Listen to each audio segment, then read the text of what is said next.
அறம் என்றால் என்ன? தர்மம் என்கிற ஒரு வார்த்தையும் நீங்கள் கேள்விப்பட்டிருப்பீர்கள். பலருக்கு தர்மத்திற்கும் அறத்திற்கும் வித்தியாசம் தெரியாது. தர்மம் என்பது வேறு, அறம் என்பது வேறு. தர்மம் என்பது புறவயமானது. தர்மம் என்பது சூழலுக்கு சூழல், காலத்திற்கு காலம், இடத்திற்கு இடம், இன்னும் சொல்ல வேண்டும் என்றால் குலத்திற்கு குலம் கூட வேறுபடக்கூடியது. அது தர்மம். சமூகத்தை ஒழுங்குபடுத்துவதற்காக கண்டுபிடிக்கப்பட்டது தர்மம்.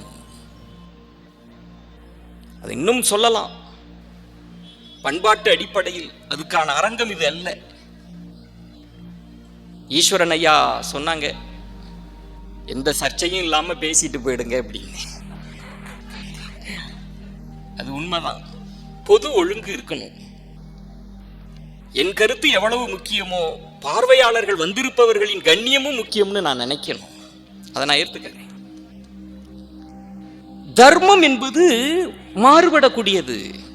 நான் சொன்னேன்ல, அறத்தை நான் ஏன் போற்றேன், தமிழர்கள் நம் முன்னோர்கள் எப்படியெல்லாம் சிந்தித்திருப்பார்கள் என்பதற்கு சில மணித்துளிகள் என்னோடு நீங்கள் சிந்தித்தால் அந்த கர்வம் உங்களுக்கு வரும்.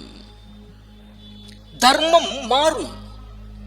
தர்மம் என்பது சமூகத்தை ஒழுங்குபடுத்துவதற்காக கட்டப்பட்ட நியதி. தர்மம் மாறிக்கொண்டே இருக்கும். நீங்க அந்த வியாக்கியானத்தை புரிஞ்சுக்கவே முடியாது. யுத்த தர்மம் என்று உண்டு. கீதையை படிப்பவர்களுக்கு, மகாபாரதத்தை படிப்பவர்களுக்கு தெரியும். யுத்த தர்மம் அது சில இலக்கணங்கள் மீறப்படும். சார், துரியோதனன் இருக்கிறான், பீமன் யுத்த களத்தில் இருக்கிறான், யுத்தம் நடக்கிறது. யுத்த தர்மத்தின்படி தொடையில் அடிக்க கூடாது. கடாயுதத்தை வைத்து தொடையில் அடிக்க கூடாது. ஆனால் பீமன் துரியோதனன் தொடையில் அடிப்பான், அடிச்சு வீழ்த்துவான். அது நியாயமா? அந்த தர்மமா? கேள்வி வந்தது. இன்னும் சொல்கிறேன் பாருங்கள், யுத்த தர்மம் எப்படி மாறும், தர்மங்களின் இலக்கணங்கள் எப்படி இருக்கிறது அப்படின்றது. காந்தாரி துரியோதனன் அழைக்கிறாள், யுத்தத்துல வீழ்ந்து விடக் கூடாது அல்லவா, தாய்ப்பாசம் அல்லவா, எப்பா வா, அவனை வீழ்த்த முடியாது, நான் உனக்கு என்னுடைய தவ பலனை நான் தரேன், தயவு செய்து என் கண் முன்னால் நிர்வாணமாக வா. இவ்வளவு ஆண்டு கண்களை மூடி இருக்கிறேன், கண்களை திறந்து அப்படி கட்ட திறந்து என் கண்களை திறக்கிற போது அதிலிருந்து கிடைக்கக்கூடிய அந்த பலம், அந்த பலன்கள் உன் உடல் முழுவதும் கிடைக்கும். உடல் எஃகு போல ஆகும். நீ எதிரிகளை வீழ்த்துவாய் என்பதற்காக துரியோதனனை நிர்வாணமாக வா என்று சொல்லிவிட்டாய். துரியோதனன் நிர்வாணமாக போகிறார். போகிற போக்கில் பகவான் கிருஷ்ணர் உள்ளுக்கு வரார். என்ன பண்ற? இல்ல, அம்மா வர சொல்லியிருக்காங்க. எடேய், அம்மாட்ட முன்னாடி நிர்வாணமாக நிக்கலாமா? இது தப்பு இல்லையா என்கிற போது துரியோதனன் தனது மறைவிடத்தை மறைச்சுக்கிறான். பகவானின் திருவிளையாடல். காந்தாரி அப்பயே சொல்வா, ஐயோ நீ தவறு செஞ்சிட்டாயே மகனே. துரியோதனனை பீமன் வீழ்த்தி விட்டான். இது தர்மமா என்கிற வியாக்கியானங்கள் நடைபெற்று இருக்கிறது, நம்ம பேசப்பட்டது. அப்போது எழுத்தாளர் ஜெயமோகன் ஒன்றை குறிப்பிட்டார். அவர் மகாபாரதத்தை நல்லா உள்வாங்கியவர். அவர் சொன்னார், யுத்த தர்மத்தில் இது நியாயம் அப்படின்னு அதை நியாயப்படுத்தினார். அவர் என்ன சொன்னார் தெரியுமா? நீங்க பாஞ்சாலியை துகிலிருத்தக்கூடிய அந்த காலகட்டத்தில், அந்த காட்சியில் துரியோதனன் பாஞ்சாலியை பார்த்து, வா என் தொடையில் அமர்ந்து கொள் என்று சொல்லி இருப்பான். அந்த தொடையில் விழுந்த அடியால் அவன் வீழ்ந்து இறந்தான். இது யுத்த தர்மத்தின்படி சரியே என்று வியாக்கியானம் செஞ்சார்கள். தர்மம் மாறிக்கொண்டே இருக்கும். நீங்க கொஞ்ச நேரம் என்னோட நீங்க தர்மத்திலேயே பயணிக்கணும். தர்மம் மாறிக்கிட்டே இருக்கும். நான் ஒரு எளிமையான ஒரு கதை சொல்றேன் உங்களுக்கு, தர்மத்தை புரிந்து கொள்வதற்கு. அதன் பிறகு நம்ம அறத்திற்குள்ள வருவோம். எல்லாம் ஜவுளி நிறைந்தது, அதனால ஜவுளியை வச்சே ஒரு கதை சொல்றேன். எங்க ஊர்ல எல்லாம் தீபாவளி பண்டிகை அப்படின்னா உடனே எல்லாம் காசு பணம் எல்லாம் கையில கிடைக்காது. தீபாவளிக்கு ஒரு 2 நாளைக்கு முன்னாடி 3 நாளைக்கு முன்னாடி தான் காசு கிடைக்கும். ஜவுளி வாங்குறதுக்காக திருச்சி அப்படிலாம் நாங்கள் வருவோம். அப்படி ஒரு பெண்மணி ஜவுளி வாங்கிறதுக்காக பணத்தை எடுத்துக்கிட்டு ஹஸ்பண்டை கூட்டிக்கிட்டு பஸ் பிடிச்சி நகரத்துக்கு போகிறோம். நகரத்துக்கு போய் ஜவுளி கடைக்குள்ளே பூந்துட்டான். உங்களுக்கு தான் தெரியும் ஜவுளி ப்ராசஸ் எப்படி அப்படின்னு, அவங்க எப்படி எடுப்பாங்க அப்படின்னு. ஒரு 100 புடவையை பார்ப்பாங்க. பார்த்து முடிச்சுட்டு கடைசியாக அந்த புடவை எடுத்தீங்களே அதை கொஞ்சம் எடுங்க அப்படிப்பாங்க. அப்படி ஒன்றை தேடி எடுத்து அந்த புடவையை வச்சு பார்த்து கடைக்கார்ட்ட போய், இன்னும் தமிழர்களுக்கு ஒரு சில இதெல்லாம் உண்டு, பழக்கம் உண்டு. 1,00,000 ரூபாய்க்கு நீங்கள் பொருள் வாங்கினாலும் இந்த கட்டப்பையை ஒன்றை இலவசமாக வாங்குறதுல அவங்களுக்கு இருக்கிற ஆர்வம் இருக்கு பாருங்க. அது அவங்களுக்கு அது பெரியது. அதை 2 பைய வாங்குங்க, இன்னொரு பைய அப்படின்னு. இதெல்லாம் தாங்க நீ வாங்க போகிறது 1,00,000க்கு. இந்த கட்டப்பை என்ன, அதை வாங்கி கடைக்கார்ட்ட போயாச்சு. கடைக்காரர் பார்க்குறாரு, நல்ல பட்டெல்லாம் போட்டுட்டு சாமி படம்லாம் இருக்கு. என்னங்க ஐயா, அது காலண்டர். ஆமா ஆமா ஆமா ஆமா. கடைக்காரரை பார்க்குறாரு. கடைக்காரர் வாங்கம்மா, வணக்கம் வணக்கம் அப்படிங்கிறாரு. இதெல்லாம் ஜவுளியெல்லாம் பார்த்து புடவையை பார்க்குறாரு. 7,500 ரூபாம்மா, உங்களுக்காக 6,000 ரூபாய்க்கு தரேன். அப்புறம் அந்த அம்மா பேச்சுவார்த்தையெல்லாம் நடத்துது. என்னங்க அப்படின்னோடனே அப்புறம் அவர், அம்மா உங்களுக்காக, உங்களெல்லாம் பார்த்தோன்னே 5,000 தீபாவளி ஆஃபர், உங்களுக்குன்னு 1,000 ரூபாய் ஆஃபர் வச்சுக்கங்கம்மான்னு கொடுத்துட்டார் புடவையை. இந்த அம்மா வாங்கிட்டு திரும்ப அந்த கூட்ட நெரிசலில் வந்து பஸ்ஸில் வந்து வீட்டுக்கு வந்து சேர்ந்துருச்சு. வீட்டுக்கு வந்த உடனேயே பெண்கள் உலகம்ன்றது ரொம்ப விசித்திரமானது. நீங்கள் கவனிச்சிருக்கலாம். வந்தோடனே என்ன பண்ணுவாங்க, அந்த புடவையெல்லாம் எடுத்து வச்சு தங்கள் வீட்டு கண்ணாடியில் பார்த்தாதான் அவங்களுக்கு ஒரு சந்தோஷம். அந்த கண்ணாடியில் பார்த்துட்டு, என்னையா புருஷனை பார்த்து, அங்கே நல்லா தான் இருந்த மாதிரி இருந்தது, இங்கே நல்லா இல்லையே. அந்த கண்ணாடிக்கு நல்லா இருந்தது. புருஷன் சொன்னாராம், நீ கூட தான் பொண்ணு பார்க்க வந்தப்ப நல்லா தெரிஞ்ச, இங்க இப்படி இருக்கியே. அதெல்லாம் பார்த்தாச்சு. அடுத்து முக்கியமானது என்ன, இதெல்லாம் தான் கொண்டாட்டங்கள். பக்கத்து வீட்டில் உள்ளவங்களெல்லாம் அழைச்சி அந்த புடவையெல்லாம் காமிச்சு, பாருக்கா அப்படின்னு சொன்னாதானே சந்தோஷமா இருக்கும். பக்கத்து வீட்டில் இருக்கிற அம்மாக்கள்லாம் கூட்டியாச்சு, புடவையெல்லாம் எடுத்து போட்டு பாரு அப்படின்னு பெருமையாக காமிக்குது. பக்கத்து வீட்டு அம்மா சொன்னிச்சு, இந்த புடவையாக்கா, இது எவ்வளவுக்கா அப்படின்னு.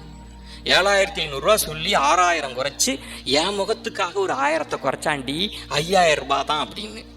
இந்த புடவையா? ஆமா. அட போக்கா, இந்த புடவைய நம்ம ஊர்ல சைக்கிள்ல தள்ளிட்டு வருவார்ல 3,000 ரூபாய்க்கு கொடுக்குறாக்கா. என்னது? ஆமாக்கா, 3,000 ரூபாய்க்கு கொடுக்குறாரு. அப்படிலாம் கிடையாது, அது இது குவாலிட்டியான புடவை, இதெல்லாம் சாயம் ஆடெல்லாம் இல்லை. அந்த பொம்பளையாவது பேசாமல் இருக்கலாம் இல்லை. அவங்க மவளை கூப்பிட்டு, ஏண்டி அதை எடுத்துட்டு வா அப்படின்னா அவள் புடவையை எடுத்துட்டு வர, அதே புடவை அதே குவாலிட்டி. இந்த அம்மா முகத்தில், வாங்கம்மா வாங்க, தீபாவளி தள்ளுபடி நினைவுக்கு வருது. படுபாவி மனுஷன் போறப்ப, அட போக்க, இதுக்காக இவ்வளவு சிரமப்பட்டு போனியாக்கும் அப்படின்னு சொல்லிட்டு போயிடுச்சு. புருஷனுக்கு எப்படி இருக்கும், கட்டு கட்டு கட்டுன்னு பார்க்குறாப்புல. இந்த அம்மாவுக்கு தாங்க முடியல. அட பாவி, ஏமாத்தி விட்டானே, படுபாவி பைய, பட்டெல்லாம் போட்டிருந்தானே, என் முகத்துக்கு 1,000 ரூபா ஆஃபர்னு வேற சொன்னானே அப்படின்னு கட்டுக்கடுத்து இவனை விடக்கூடாது அப்படின்னு நினச்சிக்கிட்டு போய் ரூமுக்குள்ளே போயிட்டு பைய திறந்தா பர்ஸை காணோம். பர்ஸில் ஒரு 4,000 ரூபாய். இதை போய் சொல்ல முடியுமா புருஷன்ட்ட? அழுக வருது, ஆத்திரமாக வருது. படுவாவி ஏமாந்து விட்டானே, நம்ம ஏமாந்ததுன்னு பத்தாதுன்னு அது பக்கத்து வீட்டுக்காரிக்கு தெரிஞ்சு போச்சு. இருக்கட்டும் இருக்கட்டும், நாளைக்கு அவனை வச்சுக்கிறேன், இதுக்குன்னு டிக்கெட்டு போட்டாவது அவனை விடக்கூடாதுன்னு படுத்துருக்கு. செல்ல மழை தூடுற மாதிரி இருக்கு. காலிங் பெல் அழுத்துற சத்தம். காலிங் பெல்ல வந்து திறக்குது. அழுகையும் ஆத்தாரமையும் பார்த்தா கடைக்காரரு. யாரு? வாங்கம்மா வாங்க, அவரு தான் நின்றுகிட்டு இருக்கிறாரு. அடப்பாவி மனுஷா அப்படின்னு கோபமா பாக்குது. அவர் சொல்றாரு, அம்மா இந்த பர்ஸு உங்க பர்ஸா பாக்குது, கடையில் விட்டுட்டீங்க போல இருக்கு. சரி, நாளைக்கு காலையில் கொடுக்கலான்னா கூட உங்களுக்கு தூக்கம் வராமல் இருக்கும், அதனால நானே வந்து கொடுத்துர்லான்னு வந்துட்டேம்மா அப்படின்னு. படுபாவி பயலே அப்படின்னு பர்ஸை வாங்கிட்டு ரூமுக்குள்ள போய் எண்ணி பாக்குது. என்ன ஏற்கனவே இவன் பிராடுகார பயலா இருக்கானே, 4,000 ரூபா அப்படியே இருக்கு. திரும்ப வந்து வாங்க உக்காருங்க. அதுக்கப்புறம் தான், இல்லைம்மா நான் கிளம்புறேன், நான் உங்கள்கிட்ட கொடுக்கணும்னு நினைச்சேன், கொடுத்துட்டு நான் கிளம்புறேம்மா. கிளம்ப போறப்ப ஐயா அப்படின்னு ஒரு கேள்வி, என்னம்மா நீங்க நல்லவரா கெட்டவரா? ஏம்மா அப்படி கேட்குற? ஏயா 3000 ரூபா புடவைய 7500ன்னு சொல்லி 6000 குறைச்சு என் மூஞ்சிக்கு 1000ன்னு சொல்லி ஏமாத்தினீங்களே, நீங்க நல்லவரா கெட்டவரா? அவர் சொன்னார் 3000. ஆமா, சைக்கிள் கடை வச்சுக்கிட்டு இருக்க, சைக்கிள்ல தள்ளிக்கிட்டு வந்து எங்க ஊர்ல 3000க்கு வித்துருக்கிறாரு. அப்ப அவர் சொன்னாரா, அங்க பாருமா, அவர் வெறும் சைக்கிள்ல உங்க வீட்டுக்கு வந்து 3000 ரூபா கொடுக்குறாரு. நான் இதுக்காக பெரிய கட்டடம் போட்டு 1000 பேருக்கு வேலைக்கு சம்பளம் கொடுத்து, ஏசி போட்டு, டீ கொடுத்து, எல்லாம் கொடுத்து, கட்டப்பையெல்லாம் கொடுத்து நான் 6000 5000க்கு விற்கிறேன்றது வேற, இது வேற. ஒன்றை புரிஞ்சுக்குமா, நான் 7500 ரூபாய் சொல்லி 5000க்கு உன்னிடம் கொடுத்தேன் பாரு, அது என்னுடைய வணிக தர்மம். இந்த ரூபாயை உன்னிடம் வீட்டிற்கே வந்து கொடுக்கிறேன் பாரு, இது வாழ்க்கை தர்மம். வணிக தர்மத்தையும் வாழ்க்கை தர்மத்தையும் குழப்பிக் கொள்ளாதே. தர்மங்கள் அன்றாட வாழ்க்கை, மகாபாரதத்தில் மட்டுமல்ல, நம்ம அன்றாட வாழ்க்கையிலும் தர்மம் மாறுபடும். தர்மத்திற்கான இலக்கணம் வேறு. இதையெல்லாம் நம்ம சான்றோர்கள் பார்க்கிறார்கள். அவர்களுக்கு அது ஓப்பானதாக தெரியவில்லை. நம்ம தமிழன் அறம் என்பதை அப்பதான் கண்டுபிடிக்கிறான். தர்மம் அவர்களுக்கு அது இல்லை. அதை தாண்டி ஒரு வாழ்க்கை விழுமியம், ஒரு தத்துவம் இருக்க வேண்டும் என்று நம் முன்னோர்கள் நினைக்கிறார்கள். அறம், அறம்தான் வாழ்க்கை. நம்ம எல்லாருக்குமே அறம் சம்பந்தப்பட்டது. இன்னைக்கும் பாருங்க, உங்க கல்யாண பத்திரிகை எடுத்து பாருங்க, இன்னைக்கு அடிக்கிற கல்யாண பத்திரிகை எடுத்து பாருங்க, முதலிலேயே என்ன இருக்கும்? அன்பும் அறனும் உடைத்தாயின். இன்னமும் அதை கடைபிடிக்கிறோம். அந்த நீட்சி இருக்குல்ல, அதுக்கே ஒரு கைத்தட்டல் கொடுங்களேன். தமிழின் அந்த மரபு தொடர்ச்சி அருவவே இல்லை. குரல் தெரியுதோ இல்லையோ, அர்த்தம் தெரியுதோ இல்லையோ, அன்பும் அறனும் உடைத்தாயின் இல்வாழ்க்கை பண்பு பயனும். அது ரொம்ப முக்கியமானது. அந்த அறம்ன்றதை எப்படி எல்லாம் பார்த்தாங்க. தமிழன் வாழ்க்கைக்கு அறத்தை பொருத்தி பார்க்கிறான், பொருள் தீட்டலுக்கு அறத்தை பொருத்துகிறான், மெய்யியலுக்கு அறத்தை பொருத்துகிறான். இன்னும் சொல்கிறேன், கடவுள் என்கிற இடத்தில் கூட தமிழர்கள் அறத்தை தான் வைத்தார்கள். அறம்தான், இதுதான் தமிழர்களினுடைய அறக்கோட்பாடு. அறம் சூழ் உலகு. நீங்க எல்லா சங்க இலக்கியங்கள் எடுத்துக்கொள்ளுங்கள். இன்றைக்கு இருக்கிற நாவல்கள், தமிழின் ஆகச்சிறந்த படைப்பாளியின் அந்த படைப்பின் உட்கூரை எடுத்தால் அது அறத்தை வலியுறுத்துவதாகத்தான் இருக்கும், வேற எதுவுமே கிடையாது. அறம் பெரிது, அறம்தான். நிறைய குறள்கள் இருக்கு அறத்தை. வள்ளுவன் என்ன நினைக்கிறான், இந்த அறத்தை எப்படி வரையறுப்பது? அறம்னா என்ன? நீங்க யோசிங்கள். நான் உங்கள்கிட்ட கேட்கிறேன் ஒரு கேள்வி, அறத்தை எப்படி நீங்கள் வரையறை செய்ய போகிறீர்கள்? அறம் என்றால் என்ன வரையறுக்க முடியுமா? வள்ளுவர் தடுமாறுவார். அவர் முதல்ல என்ன பண்றாரு, அழுக்காறு அவா வெகுளி இன்னாச்சொல் இன்னான்கும். வள்ளுவர் முதல்ல என்ன சொல்றாரு, பொறாமை இருக்கக்கூடாதுப்பா, பேராசை இருக்கக்கூடாது, கடும் சினம் கோபப்படக்கூடாது, அடுத்த சொல் அடுத்தவர்கள் மனது புண்படும்படி பேசக்கூடாது, இதெல்லாம் தவிர்த்தாலே அதுதான் அறம் என்று முதல்ல சொல்றார். இதெல்லாம் தவிர்த்திடு. பொறாமப்பட்டியா, அது அறத்துக்குள்ள வராது. பேராசை வராது, பேராசைப்படக்கூடாது. கடும் சினம் கோபம் கொள்ளக்கூடாது, நான் அதை கூட நான் தவிர்த்து விடுவேங்க. வள்ளுவனின் நுட்பத்தை பாருங்கள். பிறரினுடைய மனதை துன்புறுத்துகிற மாதிரி, வருந்தச் செய்கிற மாதிரி சொற்களை பயன்படுத்தாதேன்னு நம் முன்னோர்கள் சிந்தித்திருக்காங்க. இப்ப நம்ம ஆயுதத்தை பயன்படுத்திக்கிட்டு இருக்கிறோம், சொற்களை பயன்படுத்துவது கூட தவறு அப்படின்னு யோசிக்கிறார்கள் அறத்தை பற்றி. அப்புறமா அவருக்கு பிரச்சனை, வள்ளுவருக்கு இல்ல, இதை தாண்டி அறம் பெரிது, இந்த கோட்பாடு பெரிது என்று நினைக்கிறார். அப்பதான் ஒரு குறளுக்கு வர்றார். அறத்தை ஒரு குறள்ல சொல்லிடணும். பொறாம கூடாது, பொய் சொல்லக்கூடாது, திருடக்கூடாது, பிறன்மனை நோக்கக்கூடாது, எல்லாம் கூடாது கூடாது கூடாது கூடாதுன்னு சொல்றமே, ஒரு குறளில் அறத்தை விளக்கிவிட முடியுமா? வள்ளுவன் நினைக்கிறான். வள்ளுவர் நினைச்சு ஒன்னு சொல்றாரு, மனத்துக்கண் மாசிலன் ஆதல் அனைத்து அரண் ஆகுல இன்னவர. பாயிண்ட்டுக்கு வந்துட்டார். நீங்க இதுக்கெல்லாம் பலத்த கரவொலி எனக்கு இல்லைங்க, வள்ளுவருக்கு கொடுக்கணுங்க. இப்படி ஒரு சிந்தனையாளன் இருக்க முடியுமாங்க உலகத்து சிந்தனை மரபுல? வள்ளுவர் சொல்றார், மன தூய்மை தான். இந்த மனச தூய்மையாக வைத்துக் கொள்ளுதல்.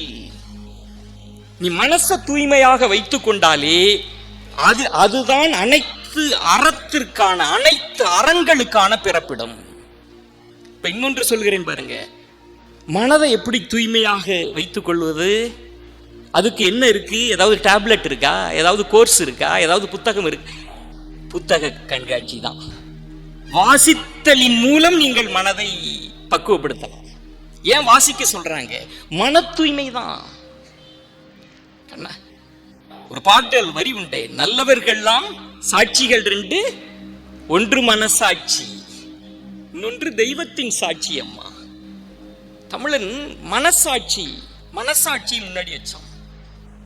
வள்ளுவர் ஒரு நுட்பமான குரல் ஒன்று சொல்கிறார். நீங்க அதை யோசிச்சு பாருங்க, ஒரு சிந்திச்சு பாருங்க. ஒரு பொய் சொல்லிடுற, தன்னஞ்செறிவது பொய்யற்கு பொய்த்தபின் தன்னஞ்சே தன்னை சுடும்.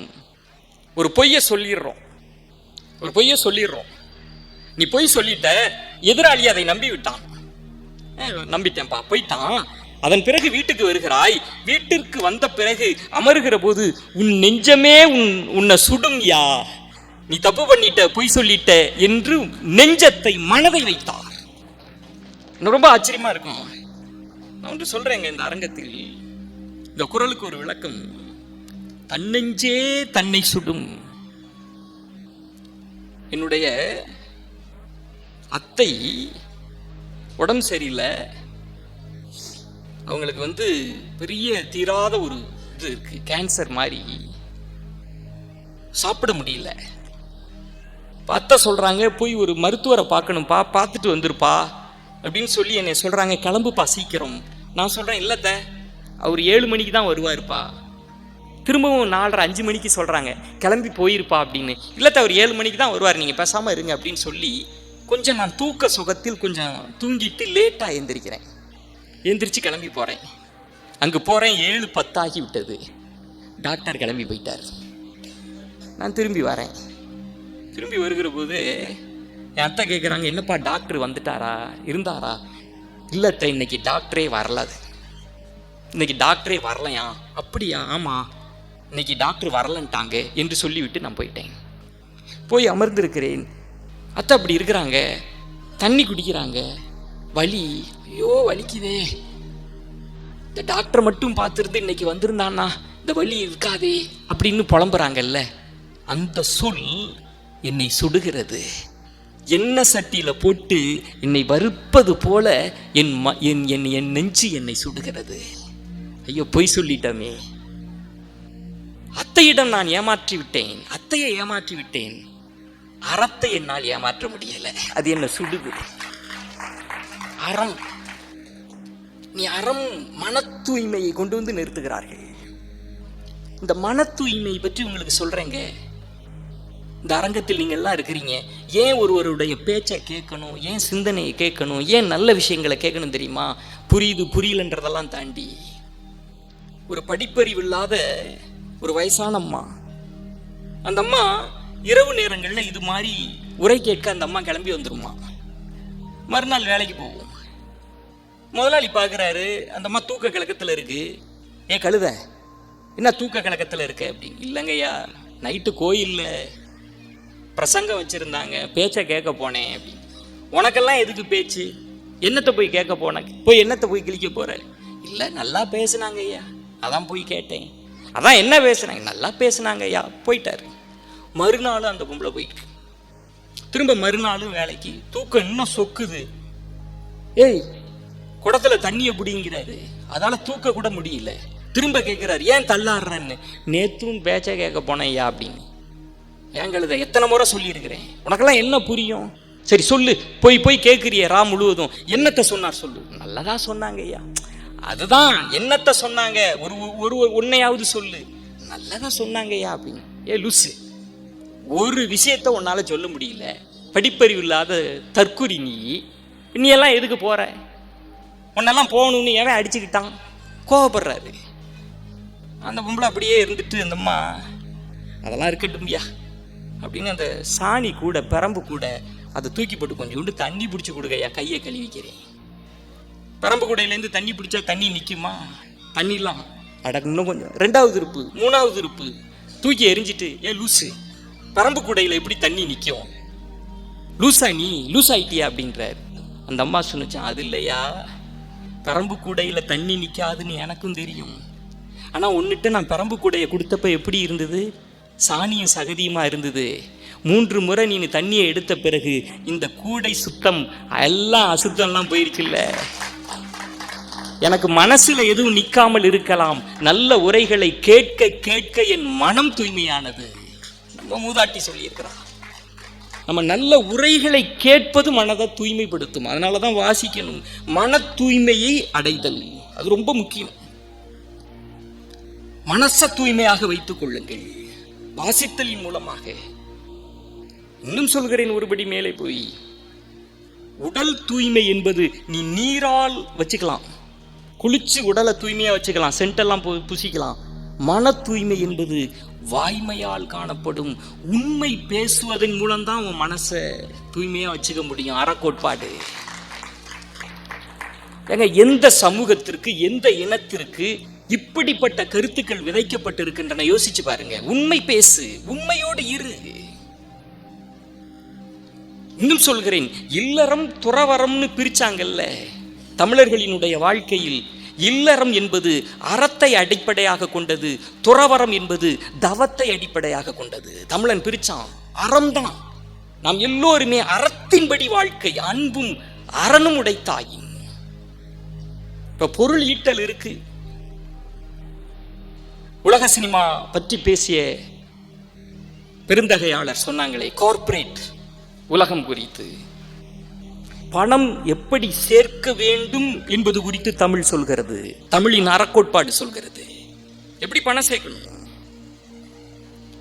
அரண் ஈனும் இன்பமும் ஈனும் திறன் அறிந்து தீதின்றி வந்த பொருள். தீதின்றி, அறத்திற்கு புறம்பாக 1 பைசா சம்பாதிச்சிடக்கூடாது. 1 பைசா நீ சம்பாதிக்க கூடாது. அப்படி நேர்மையாக சம்பாதிக்கிற பணம் உனக்கு எதை முதல்ல கொடுக்கும்? அறத்தை கொடுக்கும். வள்ளுவனினுடைய நுட்பத்தை நீங்கள் பார்க்கணும். எவ்வளவு பெரிய நுட்பம்! அரண் ஈனும் இன்பமும் ஈனும், இன்பமும் சேர்ந்து வரும். இன்பம் என்பது முதன்மை காரணி அல்ல, இன்பம் என்பது வாழ்க்கையினுடைய 2ஆம் காரணி தான். அறம் என்பதுதான் நமக்கு முதல் காரணி. விகுதியை போட்டான் வள்ளுவன். நான் இதை வாணியம்பாடி முத்தமிழ் மன்றத்தில் பேசிய போது மருத்துவர் சிவராமன் அவர்கள் எனக்கு மறுநாள் அனுப்பினார். என்ன ஒரு பார்வை! நான் ரொம்ப வியந்து பார்த்தேன். இது அத்துணை எங்கள் மருத்துவ உலகத்திற்கு இது தேவை. அறம் ஈனும், எங்கள் மருத்துவ உலகத்தில் அறம் முதன்மையானது. இது எனக்கு கிடைச்ச பாராட்டு அல்ல, வள்ளுவனுக்கு கிடைச்ச பாராட்டு. வள்ளுவன் எப்படி யோசிச்சிருக்கிறான், எப்படியா பொருள் சேர்க்கணும். நான் ஒரு இடம் சொல்கிறேன். நம்ம பொருள் சேர்க்கிறோம், செல்வத்தை குவிக்கிறோம், பேங்க்ல போடுறோம், இடத்தை வாங்குறோம். இன்னும் நான் பார்க்கிறேன், நான் ஊடகத்துறையில் இருப்பேன், 10,000 கோடின்றான், 50,000 கோடின்றான், லட்சம். எனக்கு அதிசயமா இருக்கு. எதுக்குடா 1 லட்சம் கோடி? இன்னும் சில பேர்லாம் அந்த பணத்தை பார்க்கவே இல்லைங்க. அந்த பணம் சுத்திக்கிட்டே இருக்குங்க. சுவிட்சர்லாந்து, பின்லாந்து, அங்கேயே இருக்கு. எதுக்குடா அந்த வாழ்க்கை? வாழ்க்கையை பற்றி தமிழர்களினுடைய இலக்கியம் எதுவுமே நீங்க படிக்கலையா சார்? நான் உங்களுக்கு சொல்கிறேன், செல்வத்தை பற்றி ஒரு இடம் சொல்கிறேன், பணத்தை பற்றி ஒரு புரிதலுக்காக சொல்கிறேன். நம்ம எல்லாம் என்ன நினைக்கிறோம்? செல்வத்தை சேர்க்கிறோம், அதனால் நம்ம சந்தோஷப்படுறோம். இல்லை, செல்வத்தின் பலன் என்ன தெரியுமா? அந்த செல்வத்தை நீ துய்ப்பதுதான். நீ பங்களா வாங்குறியா, அந்த பங்களாவில் உன்னால் அனுபவிக்க முடியுதா? வகுத்தான் வகுத்தவற்றுக்கெல்லாம் கோடி தொகுத்தார்க்கு துய்த்தல் அரிதுமா. இந்த குறளை தமிழ் சமூகம் கெட்டியா பிடிச்சுக்கணும். வள்ளுவன் ஒரு இடத்த போய் நிற்கிறான். நீ சொத்தெல்லாம் சேர்க்கலாம்டா, அந்த சொத்தை சேர்க்கக்கூடிய பாக்கியம் இருக்குல்ல, அந்த வரம் எல்லாருக்கும் கிடைச்சிடாது, ஒரு சிலருக்கு தான் கிடைக்கும். நீ தீதின்றி சேர்க்கிறாயா, அந்த பணத்தை உன்னால் நுகர முடியும். நீங்கெல்லாம் நினைக்கிறீங்களே 10,000 கோடி 50,000 கோடி எல்லாம் வச்சிருக்கிறவன் இன்பமா இருக்கிறான்னு. டூப்பு சார், டூப்பு. அதெல்லாம் சந்தோஷமா இல்லை, எனக்கு தெரியும் பலர. சார், துய்த்தல் அரிது. நான் பல மேடைகளில் சொல்லுவேன், நீங்க நல்லா புரிஞ்சுக்கிறதுக்காக சொல்கிறேன். நாம் சேர்க்கிற செல்வம் நீங்க அறத்தோடு இல்லையா, அது பேங்க்ல தான் இருக்கும், பங்களாவா இருக்கும், டாலர்ல இருக்கும். உனக்கு அதுக்கு சம்பந்தம் இருக்காது. ஒரு உதாரணம் சொல்றேன். நான் பேசும் தலைமைன்னு ஒரு ப்ரோக்ராம் பண்ணேன். பெரிய பெரிய முதலாளிகளை, தொழில் அதிபர்களை பேட்டி காண்பேன். பெரிய பெரிய அதிபர்கள் பேட்டி காண்பேன்.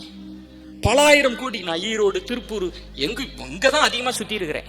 தொழில் நகரம். முதல்ல அவர்களுக்கெல்லாம் பாராட்டுங்க. எத்தனையோ பேருக்கு வேலை கொடுத்து வரலாம். நான் நன்றி கூறுறேன். அதுல ஒரு சம்பவத்தை சொல்றேன் உங்களுக்கு. ஒரு பெரிய இனிப்பகம் நடத்துறவர், உங்க பகுதியில் இல்ல, அதனால தப்பா எடுத்துக்காதீங்க. ஒரு பெரிய இனிப்பகம் நடத்துறவர் இந்தியா பூரா ஸ்வீட் டிஸ்ட்ரிபியூட் பண்றாரு. அவர் என்கிட்ட சொன்னாரு, விஜயன் மதியான சாப்பாட்டுக்கு நம்ம வீட்டிலேயே வந்து சாப்பிட்டுருங்க. சரி, வீட்டுக்கு போயாச்சு. அவர் சொன்னார், விஜயன் சும்மா சாப்பாடு அதெல்லாம் தான் டெய்லி சாப்பிட்டுட்டு இருக்கிறீங்களே, ஒன்றும் வேண்டாம். இந்தியா முழுவதும் கிட்டத்தட்ட ஒரு 200-250 வகை ஸ்வீட்ஸ் இருக்குங்க. நான் அனுப்புகிறேன், எல்லாத்தையும் டேபிளில் வச்சிட்றேன். டேஸ்ட் பண்ணுங்க விஜயன். என்ன டேஸ்ட்? நான் பஞ்சாபுக்கு அனுப்புறது ஒன்று, குஜராத்துக்கு அனுப்புறது ஒன்று, இதெல்லாம் டேஸ்ட் பண்ணுங்கன்ட்டாரு. நான் உட்காந்தா அப்போ 250ங்க, அவ்வளோ டேபிளில் 250 ஸ்வீட்ஸுங்க. அவர் உட்காந்துருக்கார், நான் உட்காந்துருக்கேன், எல்லாம் எங்கள் டீம்லாம் உட்காந்து சாப்பிட போகிறப்ப நான் சொன்னேன் ஐயாட்ட, ஐயா நீங்கள் அப்படின்னேன்.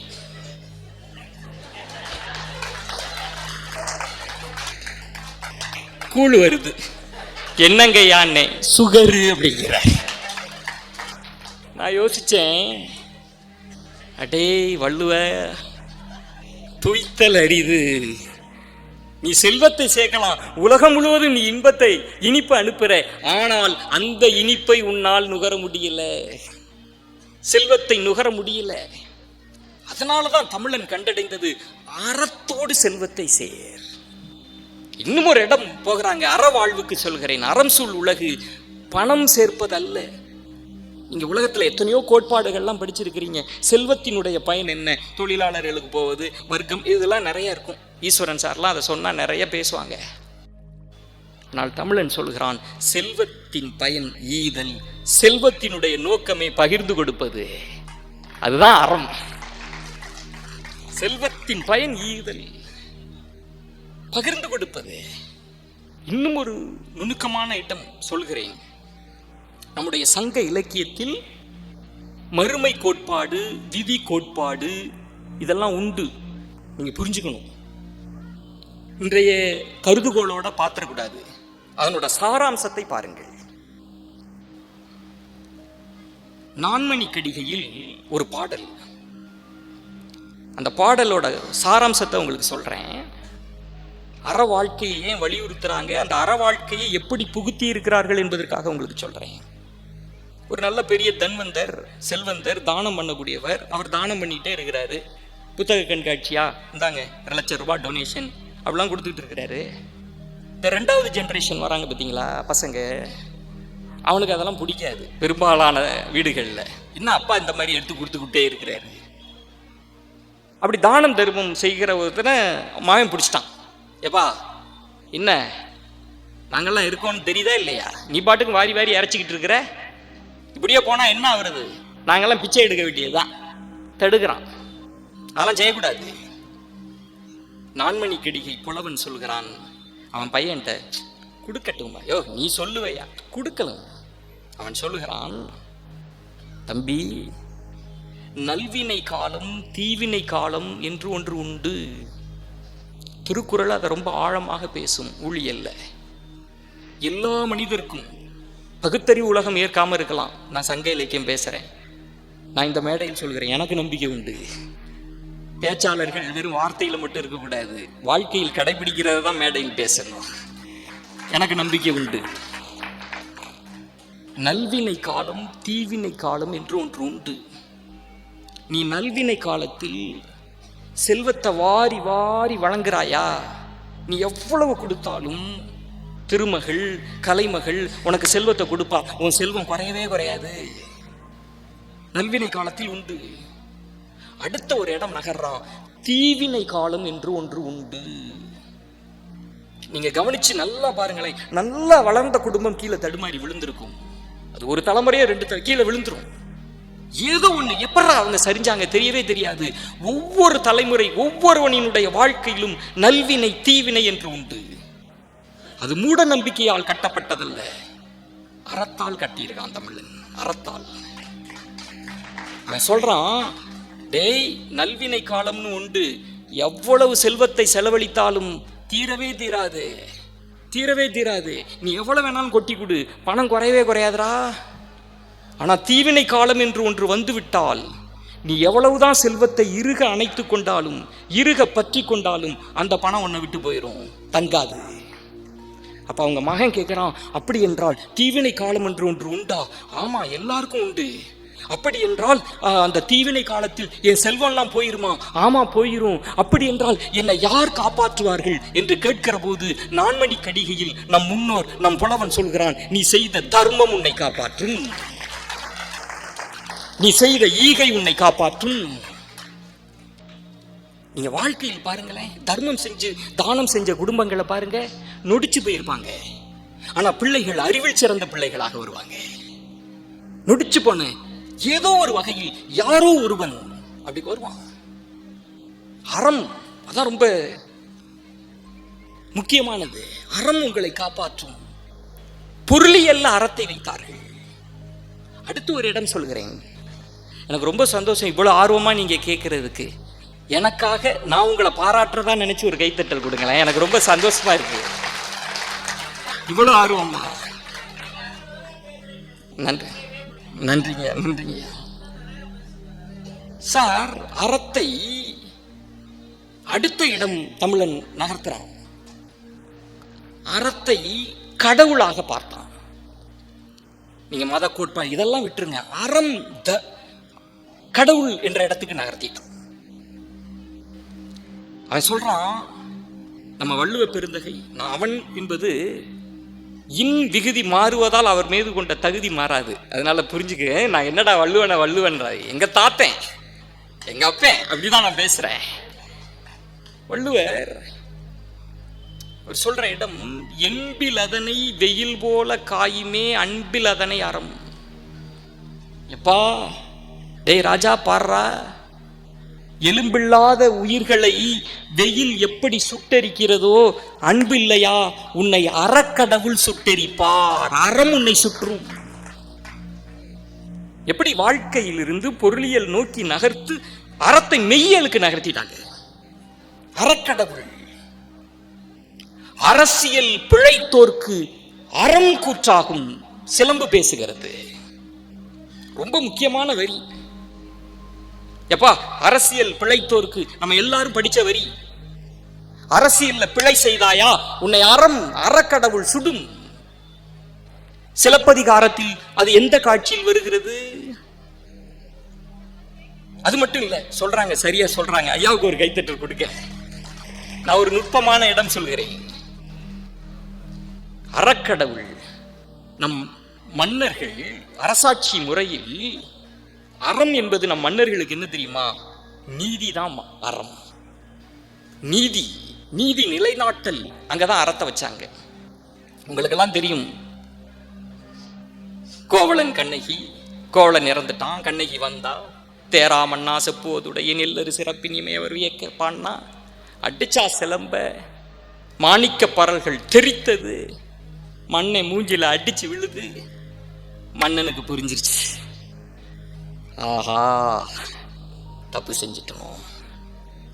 அடுத்த கணம் கீழே விழுகிறான், உயிர் போய்விட்டது. மன்னன் என்ன தற்கொலை செஞ்சுக்கிட்டானா?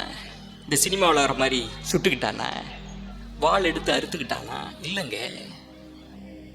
அந்த கணம் தெரிந்த உடனேயே அவன் உயிர் பிரிந்து விட்டது. எனக்கு ஆச்சரியமாக இருக்கு, எப்படி இறந்தான்?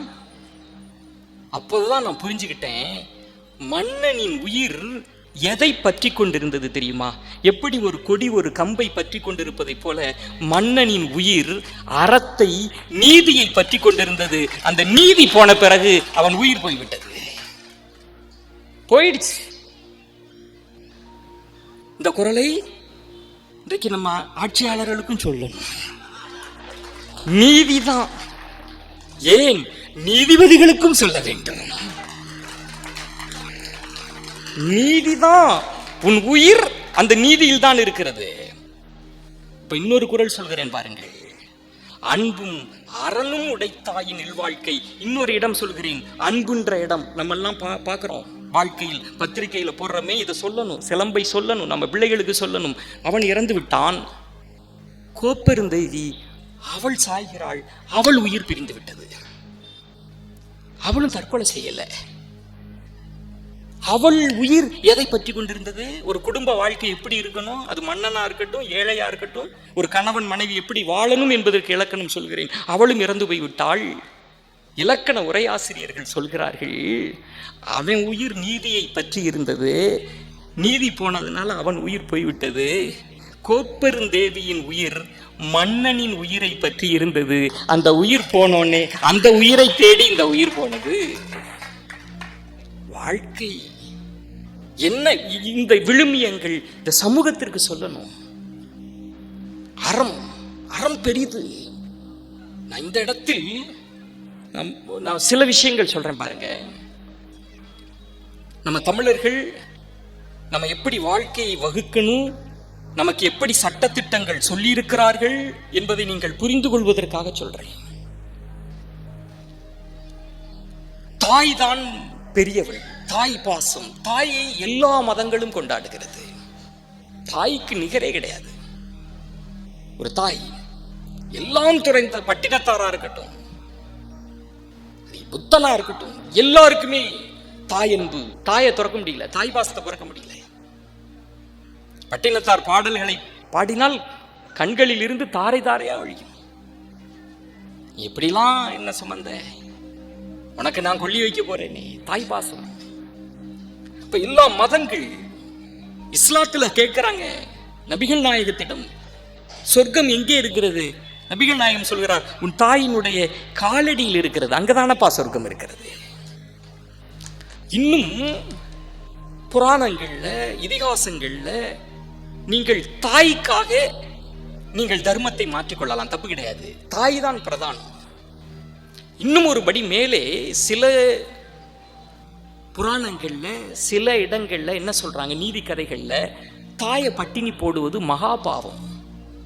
நீ தாய் ரொம்ப பட்டினியா இருக்கிறாயா, நீ போய் ஒரு ரொட்டி துண்டை திருடிட்டு வந்தாவது தாய்க்கு கொடுத்துரு, தப்பு கிடையாது, தப்பு கிடையாது. இப்ப கைத்தட்டாங்க ரொம்ப நெகிழ்ச்சியோடு, நம்மளும் அப்படிதான், நம்ம நிகழ்ச்சியா கைத்தட்டுறோம். எப்ப திருடியாவது தாய்க்கு கொடுக்கறது தப்பு. எல்லா மதங்கள் பேசி இருக்கிறது, நீதி கதைகள் பேசி இருக்கிறதுங்க. ஆனா பாருங்க, நம்ம முன்னோர்கள், நம்ம வள்ளுவனை, நம்ம முன்னோர்கள் இப்படி அவன் சொல்றான், ஈன்றால் பசி காண்பால் ஆயினும் செயற்க சான்றோர் பழிக்கும் வினை. டேய், உங்க அம்மா பட்டினி கடந்தாலும் பரவாயில்லை, நீ தவறான வழியில் போய்விடக் கூடாது, தப்பு செஞ்சிடக்கூடாது. அப்ப தமிழர்கள் அறக்கோட்பாட்டை எங்க நிறுவினார்கள் என்றால், 2 கோட்பாடுகள் இந்திய சமூகத்தில் இருந்தது. 2 கோட்பாடு இருக்கு.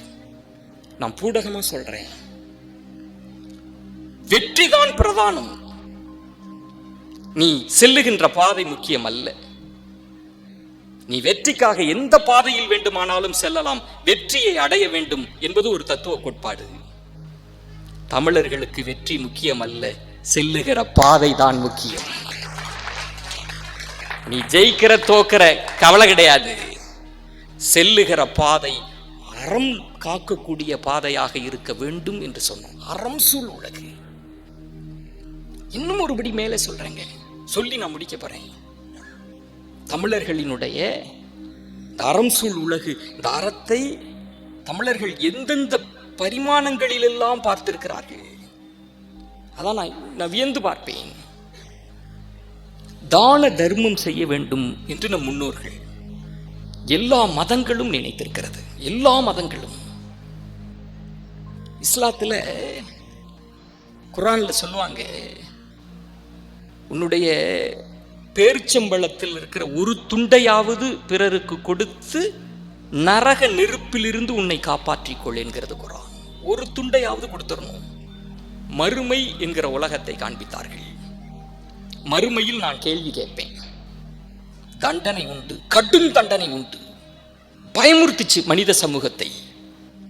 பயமுறுத்தியாவது அவனை நல்வழிப்படுத்தி விட வேண்டும், அப்படி வைக்கணும். அதான் கோட்பாடு. பைபிள் சொல்கிறது, கருணை உள்ளம் கொண்டவர் ஏதும் அறியாமல் சிலுவையில் அறைந்த போது கூட இயேசு பிரான் சொல்கிறார்கள், இன்னது செய்கிறோம் என்று தெரியாமல் செய்கிறார்கள், அவர்களை மன்னிப்பீராயாக. கருணை கொண்ட அன்பு நிறைந்த இயேசு பிரான். அந்த பைபிள் சொல்கிறது, உன்னுடைய செல்வத்தை நீ பூட்டி வைத்துக் கொண்டால் என் ஆசியை நான் பூட்டி வைத்துக் கொள்வேன். என் ஆசி உனக்கு கிடைக்காது. பைபிள் பேசுகிறது. மகாபாரதத்தில் ஒரு கிளைக்கதை உண்டு, சொர்க்கம் நரகம் என்பது குறித்து. உங்களை எப்படியாவது தானம் செய்ய வைக்கணும், எப்படியாவது தர்மத்தை செய்ய வைக்க வேண்டும். ஒரு பெரிய கருமி எச்சி கையில காக்கா கூட ஓட்ட மாட்டான். அவன் செத்து போயிட்டான். அவன் செத்து போனோடனே யோசிச்சு பாருங்க, அவனுக்கு என்ன கிடைக்கும்? ஏன் இப்படி என்ன கிடைக்கணும்? சொர்க்கமா நரகமா? நரகம்தான் கிடைக்கணும். மேலே போயிட்டாரு நம்ம ஆளு, நேராக சொர்க்கத்துக்குள்ளுக்கு போறாரு. சொர்க்கத்தில் இருக்கிற வள்ளல்களுக்கெல்லாம் பெரிய ஆச்சரியம். என்னடா அது, இவன் இங்க வரானே, கண்ணெதிர பார்த்தோமே, எச்சி கையில காக்கா வரட்டினது இல்லை, சொர்க்கத்துக்கு வரானே. போய் கம்ப்ளைண்ட் பண்றாங்க, எப்பா தெரியாம உள்ளுக்கு விட்டா இவனை அங்க அனுப்பு நரகத்துக்கு. அங்க உள்ள ஆளு பாக்குறாரு, ரெஜிஸ்டர் எல்லாம் பார்த்து ஆதாரெல்லாம் பார்த்தா கரெக்டா தான் இருக்கான். இவன் நம்பர் இங்க தான், உள்ளுக்கு அனுப்பு. யோ தப்பா போட்டிருப்பான்ல இருக்கியா பாரியானா, இல்ல இவன் உள்ளுக்கு தான். அப்ப கேக்குறாங்க, என்னங்க இவன் எதுவுமே செய்யாதவன், இவனுக்கு எதுக்கு சொர்க்கம்? மகாபாரத கிளைக்கதை சொல்லுகிற அந்த உட்பொருள் என்ன தெரியுமா? இந்த கிளைக்கதை சொல்கிறது, ஒரு நாள் ஒரு ஏழை ஒரு ஒரு பசியோடு ஒருத்தன் வரான். இவன் சாப்பிட்டுக்கிட்டு இருக்கிறான். சாப்பிட்டுக்கிட்டு இருக்கப்ப, அம்மா ஐயா பசிக்குதுன்னு ஒரு குரல். வழக்கம் போல எச்சி கையில, காக்கா கூட இல்லை, கையெல்லாம் கழுவிட்டு வெளில வந்து சொல்றான், எங்க வீட்டுல சாப்பாடே இல்லை, எல்லாம் ஆயிப்போச்சு, பெரிய ஃப்ரிட்ஜ் வேற இருக்கு, வேக்கண்டா இருக்கு, அதுல எல்லாம் வச்சாச்சு அப்படின்னு. அதுக்கு கேட்குறாங்க, அதுக்காயா சொர்க்கம்? அதுக்காக சொர்க்கம் இல்லை. அவன் சொல்லிட்டு அப்படி உள்ளுக்கு போனவன் திரும்ப கொஞ்சம் மனம் இறங்கி வந்து சொன்னானா, இங்க வா, அதெல்லாம் இல்லை, அதோ பாரு அந்த கோயில் இருக்கு பத்தியா, அந்த 3வது தெரு, அந்த கோயில்ல அன்னதானம் போடுறாங்க, அங்க போய் சாப்பிடுன்னு இருக்கிறான். இவன் அங்க போய் சாப்பிட்ட போது அவன் மறந்துட்டான். அந்த வயிறு நினைத்ததான் யாரோ ஒரு மகராசை நமக்கு காமிச்சிருக்கிறான் அப்படி என்று அந்த சுட்டு விரலுக்கு புண்ணியம் கிடைத்தது. அந்த புண்ணியத்திற்கு சொர்க்கம். இஸ்லாத்துல அந்த நம்பிக்கை உண்டு. புலன்கள் உங்களை நினைக்கும், மனுஷன் மறந்துடுவான். அதனாலேயே பல பேர் உதவுறது இல்லை.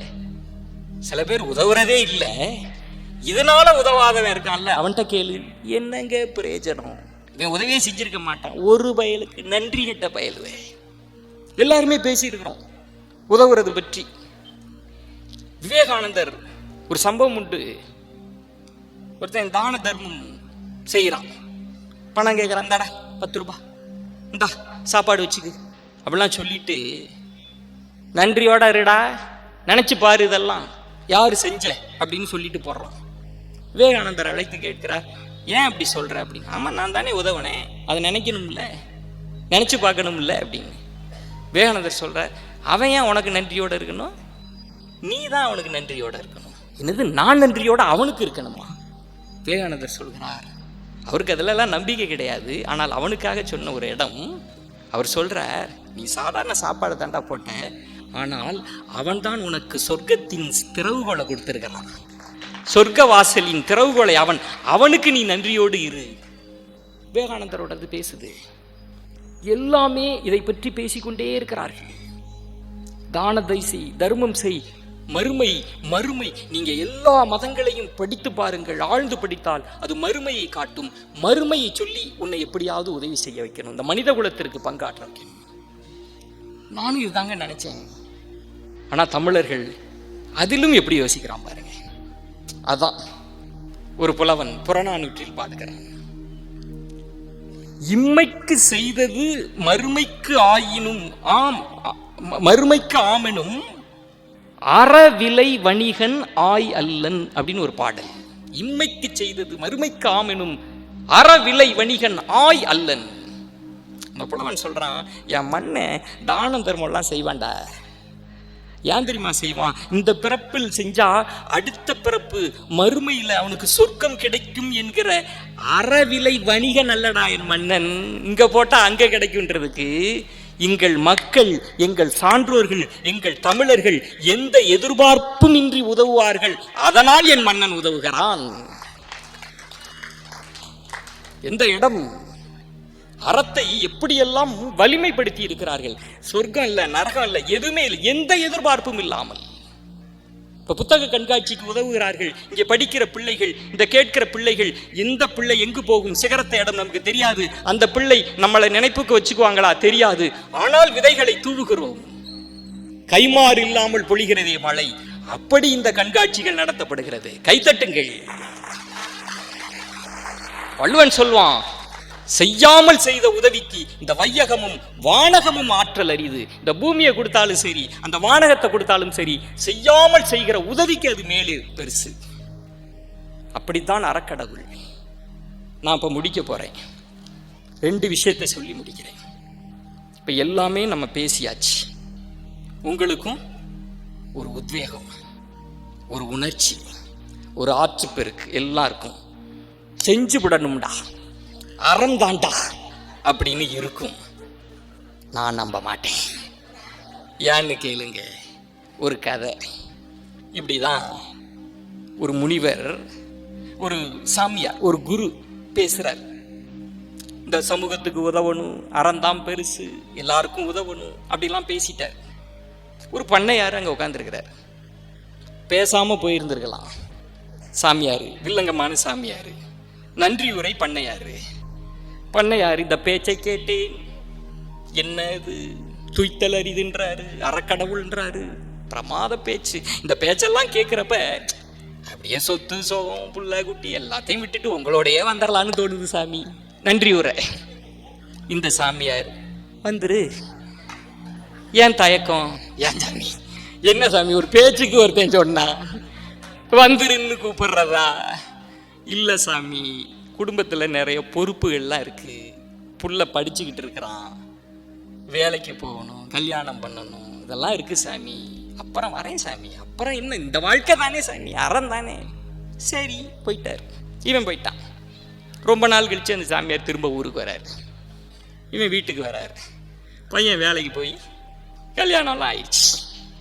சாமியார் பார்க்குறார். இந்த ஆள் நினச்சிக்கிறேன் சாமியார் மறந்துருப்பாரு. அப்படி சாமியார் கேட்குறாரு, என்ன கல்யாணம் ஆயிடுச்சா? ஆயிடுச்சு. வேலைக்கு போகிறான்னா? இப்போ ஹெச்எல்லையே வேலை கிடைச்சிருக்கு சாமி. சூப்பர். அப்போ எப்போ வர? எங்க எப்பப்பா வர? ஏன் சாமி? பேரப்புள்ள இதுதாங்க. அதான் மைண்ட் செட்டு பாருங்க, கரெக்டாக ஜெல் ஆகுது பாருங்க. பேரப்புள்ளைய பார்த்து அவன் எட்டி உதைச்சு, அது என்ன ஆசைன்னு தெரியலங்க. பேரப்புள்ள உதைக்கிறது, மகன் தான் உதன்னு உதைக்கிறானே, அது ஏதோ ஒரு ஆசை. தமிழர்கள் உளவியல்ல பேரப்புள்ள உதைச்சு, இன்னும் சொல்லுவாங்க மூத்திரத்தை மூச்சில் அடிச்சு, அது வரேன் சாமி அப்படின்னு. ஓ அப்படியா அப்படின்னு போயிட்டாப்புல. திரும்ப வராப்புல. பேரப்புள்ள கிணிங்க விளாண்டுக்கிட்டு இருக்கிறான். உள்ளுக்கு போறாப்புல. ஆளை காணோம். பண்ணையார தேடி பார்த்தா காணோம். நல்லா உத்து பார்த்தா ஊதுபத்தி இதெல்லாம் கொளுத்தி மாலெல்லாம் போட்டு இருக்கு. படத்துல பண்ணையாரு இருக்கிறாரு. சாமியார் பார்த்துட்டாரு. என்ன செத்து போயிட்டாருங்க, அவ்வளவு திடீர்னு உக்காந்தாரு தான், அப்படியே போயிடுச்சு. ஓஹோ சரி அப்படின்னு வெளியில போறாரு. சாமி அப்படின்னு ஒரு குரல். என்னடா அது பண்ணையார் குரல் மாதிரி இருக்குன்னு. சாமி என்ன தெரியலையா அப்படி திரும்பி தேடி பார்த்தா ஆளை காணா. நல்லா பார்த்தா ஒரு நாய். மறுபிறப்பு, பிறந்து அடுத்த ஜென்மம். நான் தான் சாமி. அப்படியா? நாயா பிறந்து இங்க தான் இருக்கேன். அப்படியா? சரி வா, இப்பயாவது என் கூட வா அப்படின்னு சங்கிலியை பிடிக்கிறாரு. வேண்டாம் சாமி வேண்டாம், இப்ப கூட என்னையா? இல்ல சாமி, என் பொண்டாட்டி கூறுகட்ட சரிச்சு, அவ எல்லாத்தையும் நம்புறா. என் மருமகளோ ஆடம்பரமா கிடக்கிறா. மகன் தருதலை ஒன்றும் புரியல. பார்த்து பார்த்து சேர்த்த சொத்து சாமி, வேலைக்காரெல்லாம் அள்ளிக்கிட்டு போறான். இப்ப வேண்டாம் சாமி, இன்னும் கொஞ்ச நாள் பொறுத்துக்கிட்டீங்கன்னா, சீ நாயே, நீ ஒரு நாளும் வரப்போறது இல்லை. நீ ஒரு நாளும் இந்த லவ்லீகத்தை விட்டு வரப்போறது இல்லை. அந்த நாய் நம்மிடமும் ஒளிஞ்சுக்கிட்டு தான் இருக்கும். அந்த நாய் விட்டு எங்கேயும் போகாது. இப்ப தமிழர்கள் அறம் சூழ் உலகுன்னு நான் சொல்லியிருக்கிறேன். நான் சொன்ன மாதிரி சேர்த்து சிந்தியுங்கள் என்று சொல்லியிருக்கிறேன். சில விதைகளை முளைச்சிருக்கிறேன். இதுல இருந்து ஒரு படி அப்படி வாழ்க்கையை யோசியுங்கள். அறத்தினுடைய மையம் என்ன தெரியுங்களா? மானுடம் தான். அறத்தினுடைய மையம் மனித நேயம்தான். அதை தாண்டி வேறு எதுவுமே இல்லை. மானுடத்தை தான் பல்வேறு கோணங்கள்ல பேசியிருக்கிறாங்க. சார், நம்ம சாமிகள், நான் யாரையும் புண்படுத்துறதுக்காக இல்லை, நான் மதத்தை மதிக்காதவனால இல்லை. ஆனால் மதத்தினுடைய ஆகப்பெரும் கருத்தை நான் பார்த்திருக்கிறேன். நாம் சடங்குகளை பிடிச்சுக்கிட்டு இருக்கிறோம், சாராம்சத்தை விட்டுட்டோம். சடங்குகளை கட்டி பிடிச்சுக்கிட்டு இருக்கிறோம். நான் பலருக்கு பார்க்கிறேன், சடங்குகளின் மீது சாராம்சத்தை விட்டுட்டோம். என்ன ஆத்மார்த்தமா மதம் என்ன சொல்கிறது? நீங்க மதத்தை நம்பிக்கை இல்லாம இல்லை, அதனோட சாரம் என்ன? அடுத்தவனுக்கு உதவுப்பா. நம்மண்ணில் திருமூலர் சொல்கிறார், நடமாட கோயில் நம்பர்கொன்றாயில் படமாட கோயில் பகவர்க்கு அதாமே. எப்பா, நீ இப்ப படையல் போடுறிய சாமிக்கு, அந்த படையல் போடுறது இறைவனுக்கு போகாதுப்பா. நீ சாமிக்கு எல்லாமே வைக்கிறதா சொல்றியே, அது போய் சேராது. நடமாடும் தெய்வங்களாக இருக்கிற ஏழைகளுக்கு உதவுகிறாயா, அது படமாக இருக்கக்கூடிய தெய்வத்திற்கு போகும். திருமூலர் பேசுறார். இதை நம்ம யோசிச்சிருக்கிறோமா சார்? இறைவன் அறக்கடவுள் நம்ம பார்த்து கொண்டே இருக்கிறார், மனசுக்குள்ள இருக்கிறார். நான் பார்க்கிறேன், சில பேர்லாம் அரசு அலுவலகத்திற்கு வந்து ஊதுபத்தி கொளுத்தி சாம்பிராணி போட்டு சாமிக்கெல்லாம் எல்லா மாலையெல்லாம் போட்டுட்டு உக்காந்துட்டு அப்புறம் அப்படின்னு கையை நீட்டுறான். சாமியை வச்சுக்கிட்டே சார், சாராம்சம் தெரியல. பூஜை புனஸ்காரங்களுக்கு மயங்கி விடக்கூடிய ஒரு ஆண்டவர். அப்ப அறம், இது எல்லாத்தையும் உடைத்து அறத்தை முன்னாடி வச்சுட்டாங்க. அறம்தான் பெரிது. அறம், சான்றோர்கள் வாழ்க்கை, இதெல்லாம் நமக்கு எப்படி தெரியும்? வாசித்தல் மூலமாக, உரைகளை கேட்பதன் மூலமாக. இந்த விதைகளை கொண்டு செல்லுங்கள். உங்க வீடுகளில் இது மரமாக இருக்கட்டும், அவங்களோட உரையாடுங்க. நம்ம அடுத்த தலைமுறை பிள்ளைகளுக்கு சொல்லுங்கள். அதுதான் ரொம்ப முக்கியம். இந்த அறத்தை நான் தலைப்பின் முடிவுக்கு வருகிறேன்.